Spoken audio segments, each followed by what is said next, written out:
Afternoon friends, নিরামিষ দিন, আজ মঙ্গলবার। চলো ছোলা কচু দিয়ে রসা হচ্ছে আলু দিয়ে, খুব সুন্দর রেসিপিটি।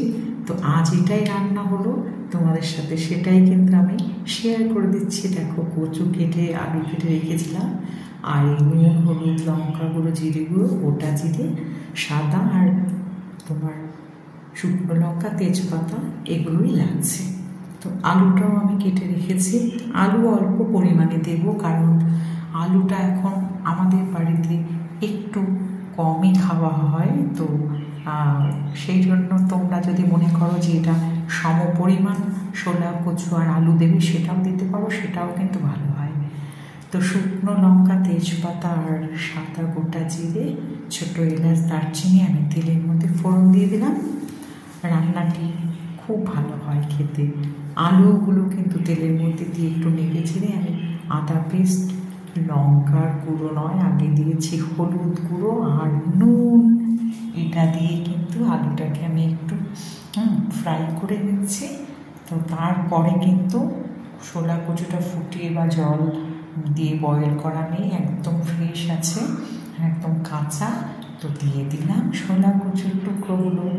আর কাশ্মীরি লঙ্কা গুঁড়ো দিতে হলো কচুর রান্নায় একটু কিন্তু ঝাল, তেলটা একটু বেশি লাগে, কারণ গলা ধরে অনেক সময়।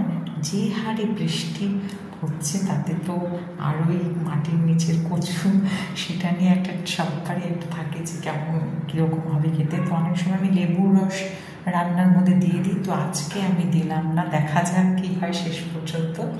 তো অনেক সময় গলাটা ধরে না, কারণ তেল মশলা দিয়ে একটু ঝাল দিয়ে রান্না করতে হয়, এই জন্য। তো দেখো, ভালো করে কষিয়ে একদম নিচ্ছি, কারণ এটা কিন্তু কষা কষা রান্না হবে। আর ডালের সাথে খাবো আজকে আমরা। বাড়ির ঘরের রান্না রোজকার আমার এই ব্লগে কিন্তু আমার রান্না আমি একটু যেটাই করি না কেন তোমাদের সামনে সেটা আমি তুলে ধরি। তো কেমন লাগছে ছোলা কচু আলুর রসা রান্নাটি অবশ্যই বলবে, কারণ এই রান্নাটি নিরামিষের দিনে লোকজন এলেও বাড়িতে করতে পারো, খুব মুখরোচক হয় খেতে। আর যারা ঝাল রান্না পছন্দ করে তাদের তো ভালো লাগবেই লাগবে। আর জানো তো, বাঙালিরা কোনো কচু খাওয়া ছাড়ে না, আমি দেখেছি সব রকম কচু কিন্তু খায়। তো ঘি দিচ্ছি, গরম মশলা গুঁড়ো আর ঘি হচ্ছে এই নিরামিষ রান্নার কিন্তু একটা দারুণ উপকরণ। এই দুটো জিনিস ছাড়া রান্নাটাই যেন অসম্পূর্ণ। তো দেখো, আলু আর ছোলা কচুর রসা মাখো মাখো হয়ে গেছে। তোমরা এতদিনে জেনেই গেছো আমি খুব মশলা রান্নায় দিই না, কিন্তু কচুর রান্নায় একটু লঙ্কা ঝাল একটু বেশি দিতে হয়, তেল। তো ঝালের সাথে তেলটা ঠিক না দিলে কিন্তু জিনিসটাও ভালো হয় না। তো দেখো, ছোলা কচুগুলো কেমন করে কেটে রেখেছিলাম, লঙ্কার গুঁড়োটা আর কী কী লাগলো দেখতে পেলে। আলু লেগেছে, সোমবারের জন্য লেগেছে শুকনো লঙ্কা, তেজপাতা, আদা, সাদা গোটা জিরে আর ছোটো এলাচ, দারচিনির টুকরো।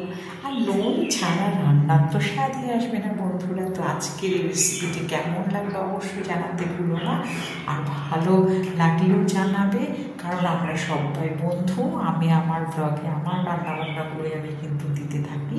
তো তোমাদের কারো পছন্দ হলে বা কেউ যদি কোনোদিন এরকম রান্না না করে থাকো, করে খেয়ে দেখবে, খুব খুব খুব ভালো লাগবে, খুব মুখরোচক। তো এখানে শেষ করছি ভিডিওটি, দেখা হবে পরবর্তী ভিডিওতে। টাটা।